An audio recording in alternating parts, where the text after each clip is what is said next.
दोस्तों, एक महान व्यक्ति ने कहा था कि जैसे जैसे समाज में आपका पद बढ़ता चला जाता है, कद बढ़ता चला जाता है और उम्र बढ़ती चली जाती है, वैसे ही वैसे आपको बर्दाश्त करने की अपनी क्षमता भी बढ़ाते चली जानी चाहिए और संयम बरतना चाहिए। और जो बोले सोच समझ के बोले। कारण क्या है कि फिर आपको काफ़ी लोग सुनते हैं, समझते हैं। तो बहुत ज़रूरी हो जाता है कि आप जो भी काम कीजिए बड़ा संयम के साथ कीजिए।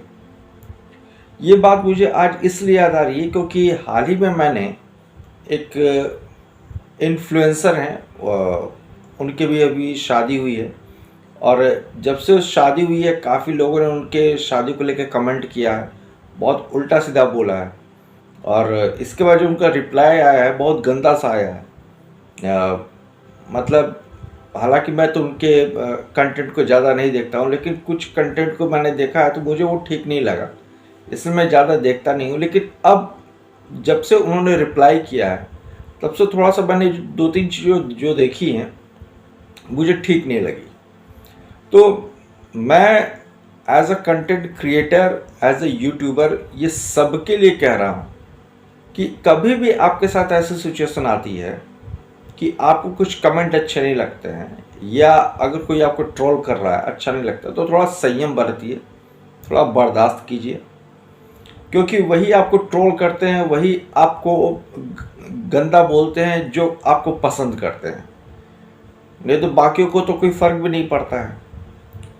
तो उनका कहीं ना कहीं दिल टूटा होगा, उन्हें कहीं ना कहीं बुरा लगा होगा, जिसके कारण वो आपको इस तरह से बोलते हैं। तो as a content creator, influencer, YouTuber, ये हम लोग की जिम्मेदारी बनती है कि हम लोग थोड़ा संयम बरतें, बर्दाश्त करें, इतना ज़्यादा हाइपर ना हो जाए। और अगर हमको लगता है कि जो हम कंटेंट डाल रहे हैं या जो हमारी हरकतें इससे आगे चल के गाली भी पड़ सकती है या फिर कुछ इस तरह की चीज़ें भी होती है, तो फिर कोशिश करना चाहिए कि वो चीज़ ना ही करें तो ज़्यादा बेटर है। क्योंकि सब कुछ पैसे के लिए अगर हम लोग करेंगे या ये सब कुछ सोच के करें कि नहीं बस हमको किसी तरीके से कमाना है, तो फिर एक जो सोशल रिस्पॉन्सिबिलिटी है एक इन्फ्लुएंसर होने के नाते, एक कंटेंट क्रिएटर होने के नाते, फिर उस पर प्रश्न चिन्ह लग जाता है। तो ये कभी ना करें। और चूँकि उनकी शादी दूसरे समुदाय के एक लड़के के साथ हो गई है, तो इसको लेके काफ़ी लोगों ने उनको कमेंट किया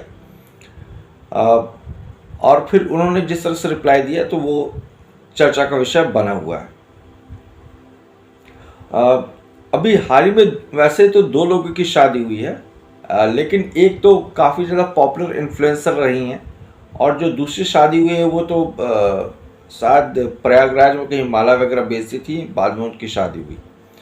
तो ये दोनों ही सीन में जो भी हमने देखा है वो ये कि लोगों ने इधर से कमेंट किया तो उधर से जो रिप्लाई आया है उसकी उम्मीद मुझे नहीं थी। रीज़न क्या है कि जैसा मैंने आपको कहा कि अगर आप इन्फ्लुएंसर हैं, कंटेंट क्रिएटर हैं, तो थोड़ा सा आप कंट्रोल कीजिए, चीज़ों पे नियंत्रण रखना सीखिए, अपने मानसिक से भी थोड़ा सा नियंत्रण रखिए। अदरवाइज आने वाले समय में आपको ये और ज़्यादा परेशान करेंगे, आप और ज़्यादा फ्रस्ट्रेट होंगे, आप और ज़्यादा परेशान होंगे। तो इसको संयम बरतना चाहिए और ये सबकी रिस्पॉन्सिबिलिटी है, या फिर इस फील्ड को ही छोड़ दीजिए। और मुझे कभी कभी बड़ा ताजुब लगता है यार कि हम लोग कुछ कमेंट पे इतना ज़्यादा हाइपर या एग्रेसिव हो जाते हैं। और हमारे पॉलिटिशियंस को देखिए, उनके साथ क्या नहीं होता, उनको जनता क्या नहीं बोलती है, उसके बाद भी बड़ा वो कूल एंड काम रहते हैं और अपना काम करते रहते हैं। ये एक अलग बात है कि आप उन्हें पसंद करें या ना करें, लेकिन उनके अंदर जो कूलनेस है, उनके अंदर जो कामनेस है, वो शायद हम कंटेंट क्रिएटर के अंदर नहीं है, हम इन्फ्लुएंसर के अंदर नहीं है, ये तो मानना पड़ेगा। और शायद आप इस बात से मेरी राजी होंगे।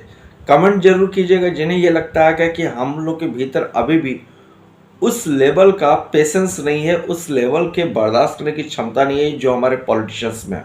चाहे वो अच्छे या बुरे हुए एक अलग विषय है, लेकिन उनके अंदर हम लोग से कहीं ज़्यादा है, ये तो एग्री करना पड़ेगा। तो कोशिश कीजिए कि हम लोग भी उनके तरह ज़्यादा पेशेंस रख सके, उनके उनके जैसा ही संयम बरत सके।